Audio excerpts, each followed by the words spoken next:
마케팅 1.0으로 시작해서 2.0 그리고 이제 3.0까지 왔는데 마케팅 1.0은 소위 소비자의 머리에 호소하는 것을 1.0이라고 합니다. 어느 물건의 장점을 사람들 머리에 소개해 주는 거죠. 그냥 정보를 제공하는 거죠. 마케팅 2.0은 단순히 머리에다가 정보를 제공하는 것을 넘어서 사람의 감성에 호소하는 것을 2.0이라고 합니다. 예를 들면 당신이 이 옷을 입기만 하면 배용준처럼 멋있어질 수 있습니다. 당신이 이 전화기를 들고 있으면 지드래곤처럼 아주 폼나는 사람이 될 겁니다. 이렇게 사람의 감성에 호소하는 것을 마케팅 2.0이라고 합니다. 근데 이제 마케팅 3.0의 시대가 왔는데 이 마케팅 3.0이라고 하는 개념은 필립 코틀러 교수가 개념화를 만들었는데 소위 영혼에 호소하는 거죠. 그러니까 다른 말로 말하면 어떤 물건을 그 사람이 쓰게 되면 그 사람이 정말 가치 있는 사람처럼 여겨지게 만드는 거예요. 예를 들자면 당신이 쓰고 있는 그 볼펜 또는 그 종이 그걸 쓰시면 당신은 지구의 환경 보호에 앞장서고 계신 겁니다. 당신이 지금 그런 일에 동참하시고 그런 것에 가입하시면 당신은 인류의 평화에 기여하시는 겁니다. 뭐 이런 그 사람의 영혼에 어떤 특별한 일에 내가 관여된 것처럼 호소하는 거죠. 근데 이 마케팅 3.0이 요즘 시대에 잘 먹힌다는 거예요. 왜냐하면 현대인들의 관심은 참된 것에 대한 관심이 있어요. 어떤 것이 참된 것이냐.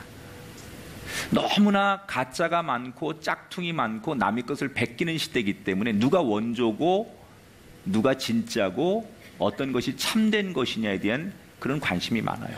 아마 여러분들도 인생을 살면서 뭐가 진짜냐, 뭐가 정말 참된 것이냐, 이런 정의에 대한 가치관의 갈등을 많이 겪으실 거예요. 오늘 우리가 나누는 본문 말씀은 예수님께서 참 제자에 대한 이야기. 많은 사람들이 나도 주님을 따르는 사람입니다. 나도 그리스도인입니다. 나도 주님을 따르겠습니다. 이렇게 말하지만 예수님이 말하는 참 제자라는 것이 어떤 것이냐. 아주 조금 부담스러운 내용이에요.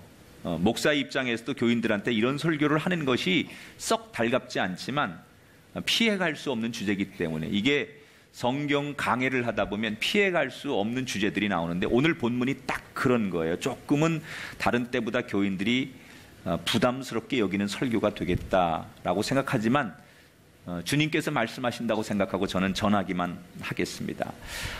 교회만 다니는 사람이 아니라 어떤 사람이 참 제자인가. 오늘 예수님이 오늘 본문에 각기 다른 세 사람을 만나십니다. 그런데 이 세 사람의 공통점이 있어요. 다 예수님의 제자가 되고 싶어 해요. 엄밀히 말하면 두 사람은 자기 스스로 내가 주님 제자가 되겠습니다 이렇게 자원한 사람이고 그 중에 한 사람은 예수님이 당신 내 제자가 되어라, 되십시오 라고 권면해서 주님의 제자가 되려고 하는 사람이에요. 자, 주님의 제자가 되려고 하는 이 사람들을 놓고 예수님께서 내 제자가 되려면 세 가지의 조건을 반드시 갖추어야 된다라고 얘기해요. 그 첫 번째 조건이 뭐냐? 따라합시다. 하늘의 집을 찾는 사람이 되십시오. 자, 어떤 한 사람이 어느 날 예수님을 찾아왔어요. 근데 이 사람은 어떤 사람이냐면 굉장히 종교적인 사람이에요. 아마 이전에 예수님의 설교와 가르침을 어디선가 군중들 틈바구니 속에서 은혜를 받았던 적이 있었던 사람 같아요. 그래서 이미 굉장히 종교적인 마음, 예수님에 대한 감동을 가지고 예수님을 찾아오게 됩니다.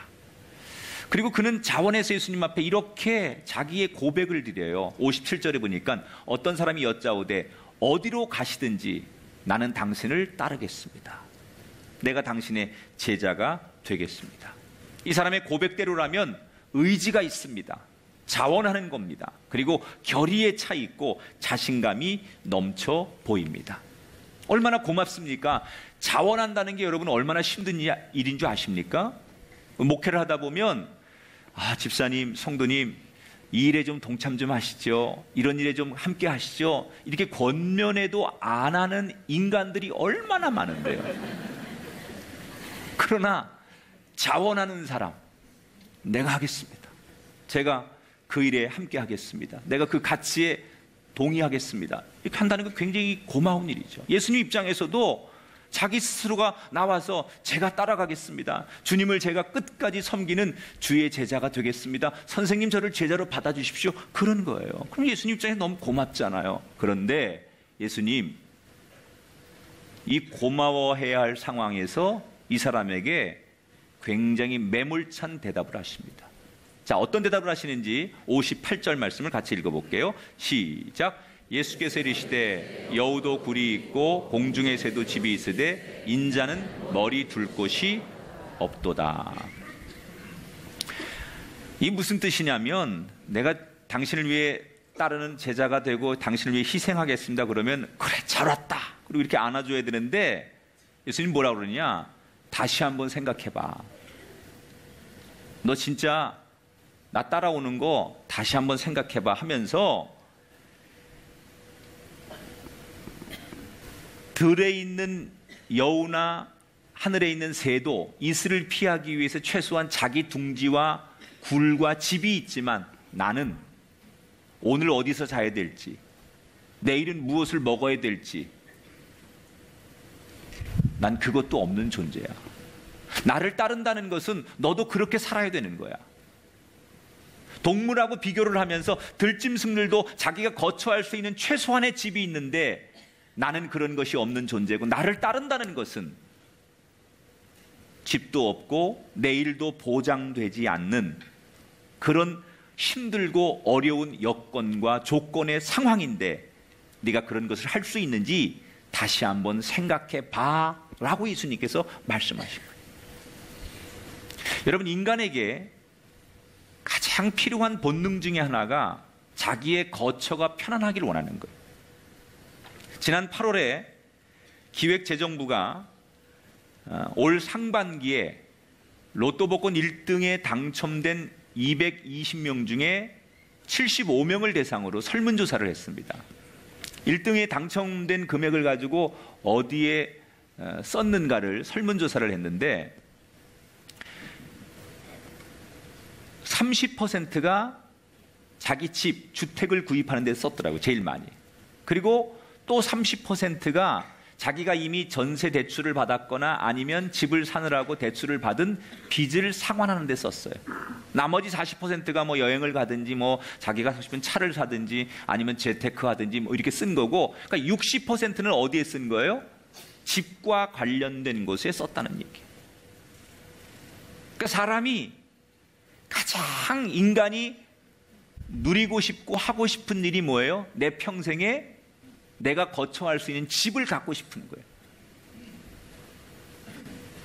여러분, 그래서 우리가 빚을 내서라도 내 집을 갖고 싶은 것, 이것이 모든 서민들, 이 땅의 모든 사람들이 가지고 있는 소망이에요. 왜? 인간은 아무리 바깥에서 힘든 일이 있고 어려운 일이 있어도 집에 들어가면 안락하고 편안한 자신만의 보금자리를 갖고 싶기 때문에 그렇다는 거죠. 인간의 삶 속에 가장 좋은 게 안정성을 보장받는 거예요. 요즘 최고 인기 있는 직업의 1순위가 공무원입니다. 이 공무원은 사실은 어떤 직업보다도 안정성을 보장받잖아요. 정년을 보장받고, 사실 뭐 다른 대기업이나 다른 기업보다는 훨씬 더 안정성이 있으니까 많은 젊은이들이 이 불안한 세대 속에서 안정된 곳을 가자 해서 공무원을 제일 많이 선호한다는 거예요. 여러분, 예수님께서 오늘 이 제자가 되려고 하는 사람에게 준 첫 번째 조건이 뭐예요? 세상의 안정성, 인간의 가장 기본적인 욕구를 주님의 제자가 되면 채울 수 없다는 거예요. 한낱 들짐승들도 자기가 거처로 여길 수 있는 집들이 있는데 주님의 제자가 된다는 건 그런 것조차도 보장되지 않는, 그것이 주님의 제자가 된다는 건데 그걸 인정할 수 있냐 이 말이에요. 제자들은 지금 왜 예수님이 이런 그 제자론에 대해서 오늘 본문에 설교를 하시냐면 요 전의 내용이 뭐예요? 변화산에서 예수님께서 신비로운 모습으로 변화한 모습을 보여주시는 거예요. 고전 사건이 뭐예요? 벳세다 광야에서 오병이어의 기적을 보여주신 거예요. 그러니까 오병이어의 기적을 보면서 군중들이 저 예수님만 따라가면 먹고 사는 문제, 우리의 미래, 노후 이런 건 다 보장받을 수 있겠다. 그리고 변화산에서 그 신비롭게 모세와 엘리야와 함께 이야기하는 그 신비로운 모습, 영적인 것을 보여주면서 저 예수님만 따르면 우리의 미래, 내일은 걱정 안 해도 되겠다. 그래서 이미 제자들과 많은 군중들은 유대의 왕으로 예수님을 세우고 싶어서 꿈틀꿈틀거리는 본능들을 가지고 있을 때 사람들이 그런 걸 다 알고 있어요. 그때 예수님께서는 그 제자들에게 나만 따르면 너희들의 미래와 너희들의 노후가, 너희들이 먹고 사는 문제가 보장될 수 있는 것이 아니라 나를 따르면 그 반대로 너무나 어려운 삶이 도래할 텐데. 그래서 오늘 이 제자론을 바로 이 상황에서 예수님이 꺼내시는 거예요. 지금 제자들은 예수님만 따라가면 먹고 사는 문제, 내가 가정에서 기본적으로 해결해야 될 문제, 내 자녀들의 미래의 문제, 이런 것이 해결될 거라고 기대하는데 그런 거 기대하지 말라는 거예요. 하나님의 일은 세상의 돈과 지식과 세상의 명예로 하는 게 아니에요. 하나님의 능력으로, 하나님이 그때그때마다 공급해 주시는 은혜로 하나님의 일을 하는 거예요. 만약에 하나님의 일을 하겠다는 사람이, 주님의 제자가 되겠다는 사람이 주님께서 나에게 날마다 구약시대 이스라엘의 광야에 주셨던 만나와 메추라기처럼 매일매일 공급하시는 그 은혜를 내가 믿고 살겠습니다. 나는 나에게 매일 베풀어 주실 그 공급의 은혜를 믿습니다. 그 능력을 믿습니다. 그게 안 되면 주님의 제자가 될 수 없는 거예요. 주님의 능력을 믿지 못하고 주님의 공급하심을 믿지 못하면서 내가 그 주님을 따르겠다? 이건 모순이에요. 여러분 정말 하나님을 신뢰하십니까? 하나님의 공급하심을 믿으십니까? 그렇다면 이 세상의 방법이 아닌, 이 세상에 내가 잠잘 곳, 먹을 곳, 내 미래, 내 노후, 그런 세상의 방법이 아니라 하나님이 때를 따라 나에게 공급하시고 내 길을 열어주시고 내 인생을 책임져 주시고 우리의 미래와 내 자녀들의 인생을 붙들어 주실 것을 믿으신다면 그게 제자의 첫걸음이라는 거예요. 선교사들이 선교를 나갈 때 다 모든 것이 보장돼 나가는 선교사는 아무도 없어요. 말도 안 통하고 그 사람들 전혀 모르고 후원도 없고, 그러나 그곳에서 동일하게 역사하신 하나님의 공급하심의 은혜를 믿기 때문에 선교지를 갈 수 있는 거예요. 여러분, 우리의 믿음이 우리의 삶의 현장에서 이렇게 되기를 주님의 이름으로 축원합니다.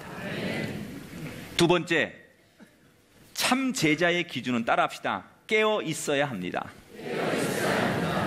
여러분, 사람이 살면서 해야 될 도리라는 게 있어요.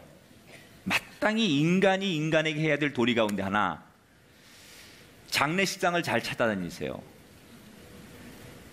우리가 결혼식이나 여러 가지 축하할 수 있는 것도 인간의 도리로서 하면 참 좋은데, 만약 상황상 그게 어렵다면 꼭 해야 될 거, 장례식장은 잘 찾아다니시는 게 도리예요.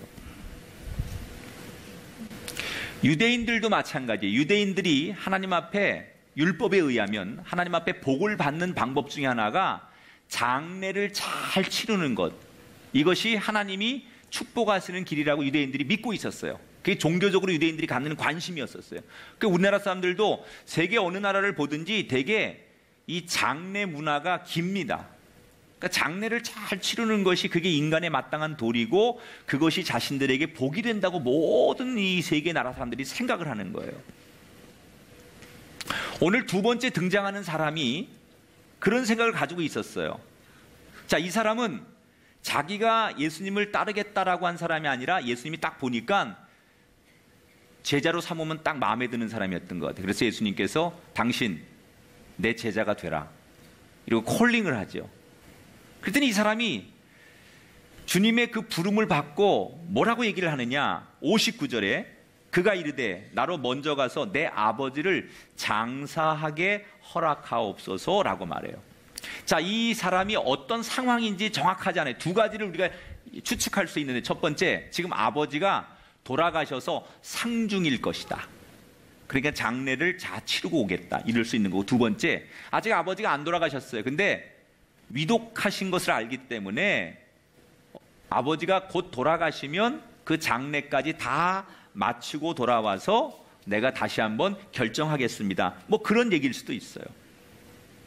어떤 이유든 간에 이 사람이 말하는 건 윤리적으로 도덕적으로 자식된 의무로서 자기가 예수님 앞에 해야 될 얘기를 한 거예요. 마땅한 거 아닙니까? 내 부모님의 그 마지막 가시는 모습 또는 장례를 잘 치르고 난 다음에 내가 그때 와서 다시 얘기하겠습니다. 이 사람은 굉장히 윤리적인 사람이고 도덕적인 사람이에요. 그런데 예수님께서 이 사람에게 아주 냉정하게 말씀하시죠. 60절을 한번 볼까요? 같이 읽어봐요. 시작. 이르시되 죽은 자들로 자기의 죽은 자들을 장사하게 하고 너는 가서 하나님의 나라를 전파하라 하시고.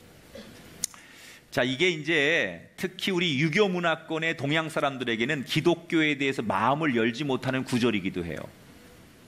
저 기독교인들이 자기 조상들에 대해서도 유교 문화권은 그렇게 강하잖아요. 조상들, 부모, 가족관계, 이게 굉장히 강한 집단들인데 이 성경에서 말하는 이 문장하고 이게 굉장히 충돌을 많이 하기 때문에 이게 선교에 굉장히 많은 걸림돌이 있었거든요.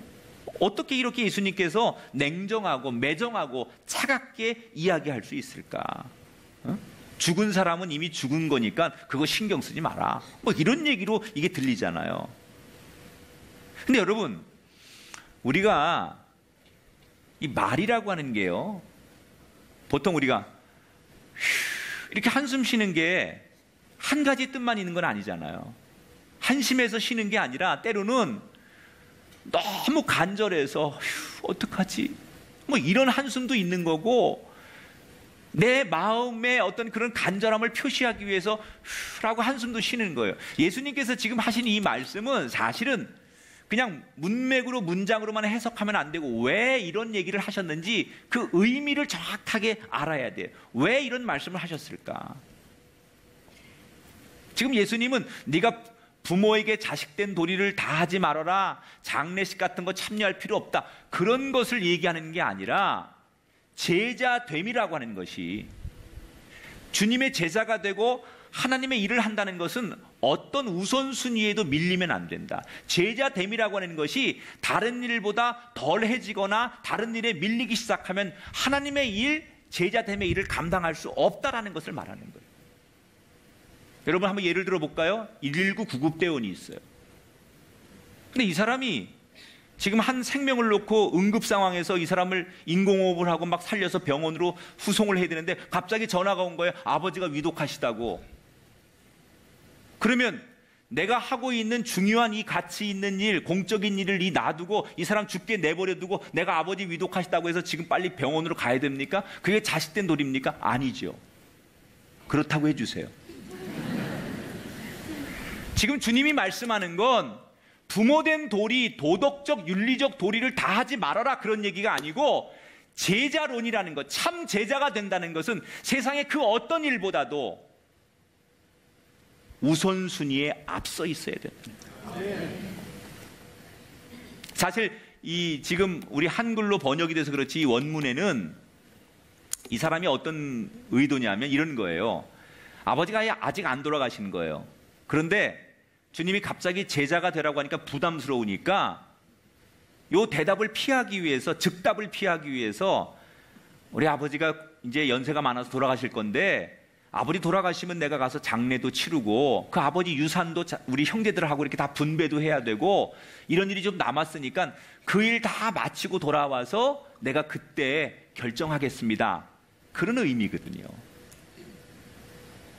이 앞에 내용이 그런 거거든요.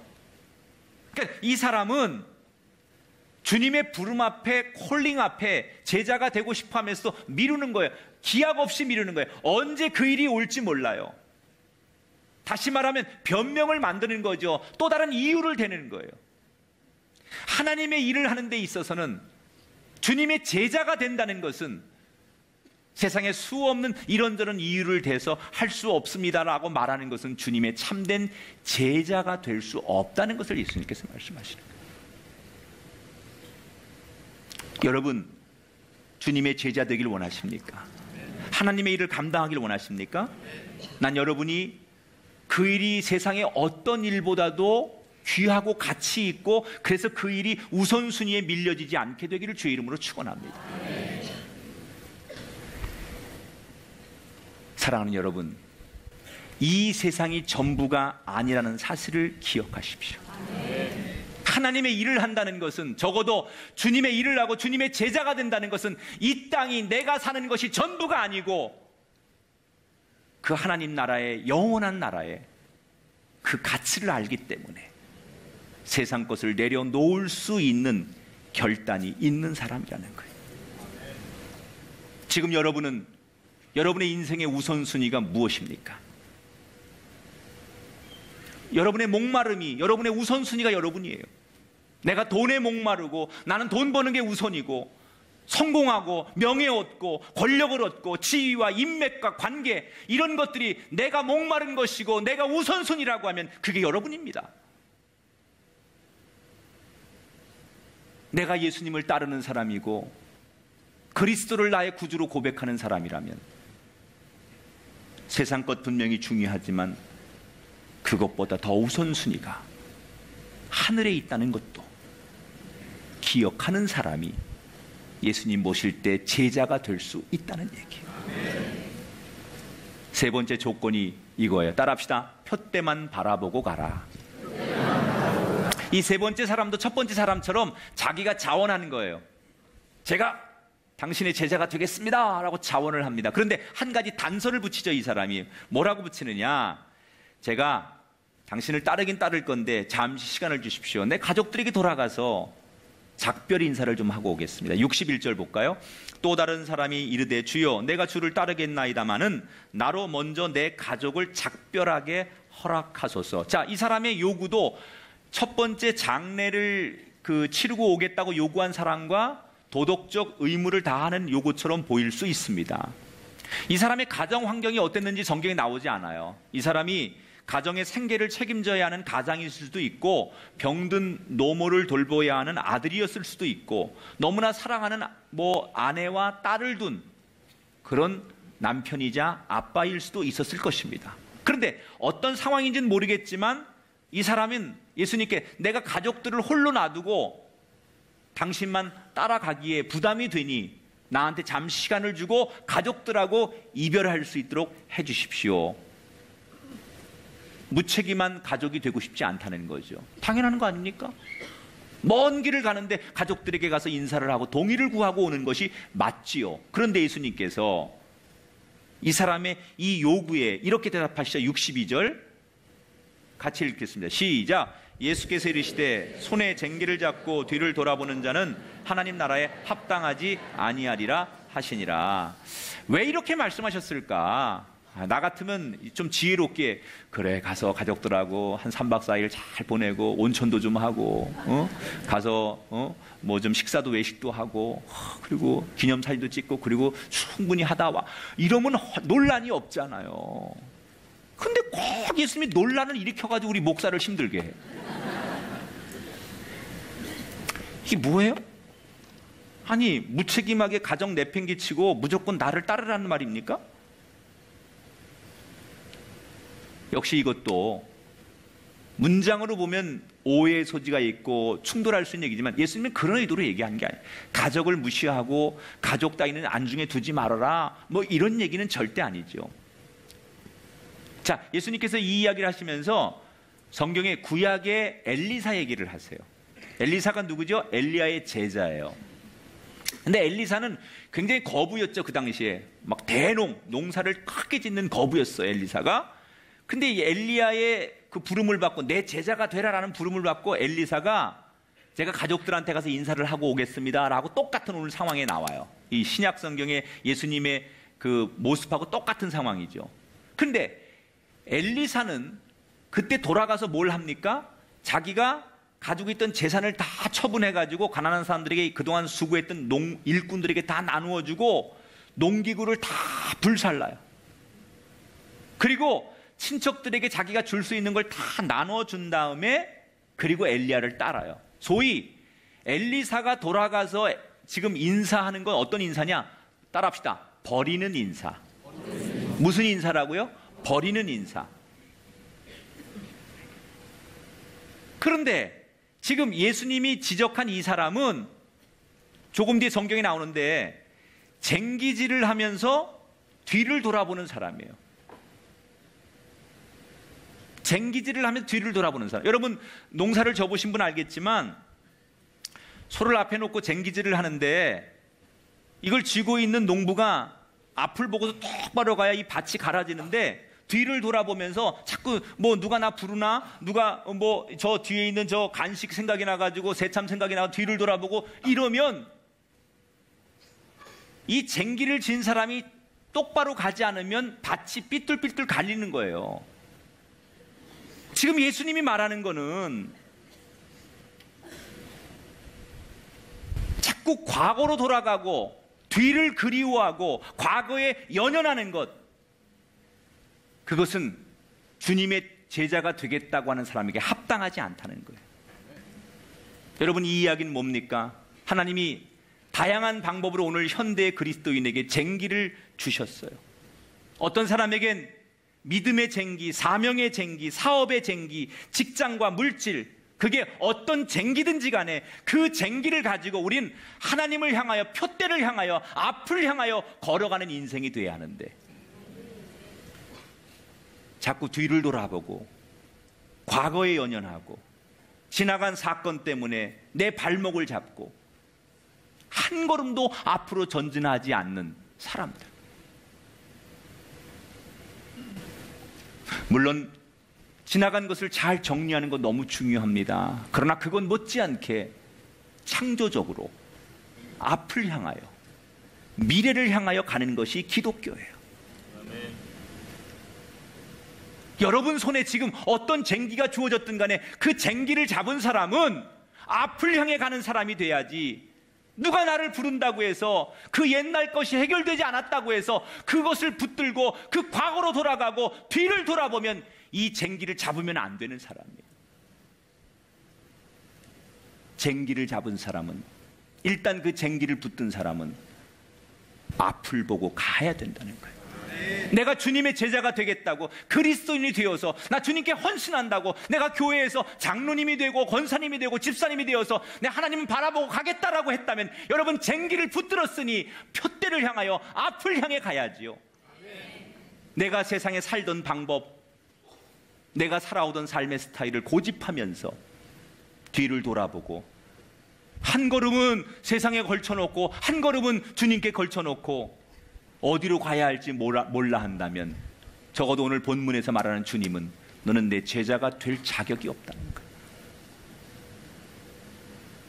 사랑하는 성도 여러분, 예수님께서 2000년 전에 제자들을 찾으셨던 것처럼 오늘 2016년 이 시대에도 주님은 하나님의 일을 할 제자들을 찾고 계십니다.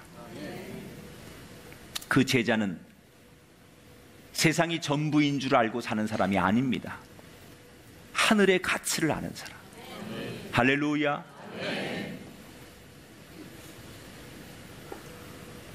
여러분, 나는 어떤 분들이 제일 최근에 그 훌륭한 분이라고 생각하냐면 다음 세대를 걱정하는 사람들.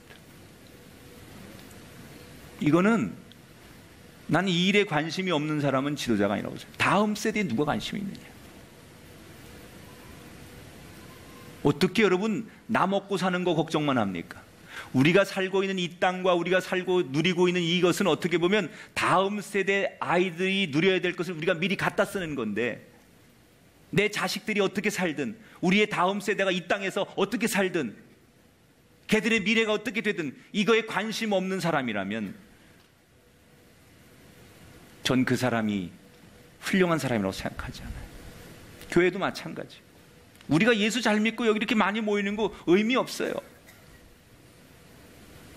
이 다음 세대들이 얼마나 살기 힘들고 영적으로, 여러분, 애들이 이제는 동성애를 너무 자연스럽게 받아들이는 이 시대가 된 이때에 우리가 그 아이들을 신앙으로, 말씀으로 가르치지 않으면요, 상상할 수 없는 일들이 우리 자손들 때 벌쳐진다니까. 그 가치를 알아야 돼. 이게 얼마나 중요한지 알면 우리가 조금 못 먹고 못 입고 우리가 고생해서라도 그런 걸 만들어낼 줄 알아야 돼요. 근데 그 가치를 모르는 거예요. 우리 부모 세대는 그렇게 희생하고 살았는데 지금의 부모 세대는 이제 그럴 필요 없다는 거죠. 내 노년을 내가 만들고 내 인생을 내가 즐기고 니들의 인생은 네 거라고 말하는데, 말은 맞는 것 같지만요, 그 가치를 모르기 때문에. 기독교는 땅의 가치를 넘어 하늘의 가치를 아는 사람이에요. 난 여러분이 이 땅에 많은 천만의 기독교인 중에 그저 한 사람 되지 마시고, 예수님이 보실 때 너 내 제자가 되어라, 나를 따르라, 이렇게 손을 내미실 수 있고 프로포즈 받을 수 있는 그 한 사람이 되기를 주의 이름으로 축원합니다. 만약 그런 프로포즈를 받으신다면 여러분, 표대를 향하여 뒤돌아보지 말고 연연하지 말고. 어떤 분은 벤처기업을 하는데, 광고 기획사를 하는데 연 매출액이 1,000억을 넘는 그 CEO가 나와서 자신의 삶을 간증해요. 젊었을 때 자기는 세상에 자기처럼 나쁜 짓을 많이 한 사람이 없다는 거예요. 다 얘기하더라고요. 얼마나 나쁜 사람이었고 얼마나 자기가 완악한 인간이었는지. 그런데 어느 날 예수를 믿고 자기 가치관이 달라졌다는 거예요. 돈이 전부가 아니라는 걸 알았다는 거예요. 명예나 자기가 누리고 살았던 게 전부가 아니라는 걸 알았다는 거예요. 자기 인생의 가치관이 완전히 바뀌었다는 거예요. 눈물로 TV 나와서 고백하는 걸 보면서 저런 사람을 주님께서 손 내밀고 계실 것이다.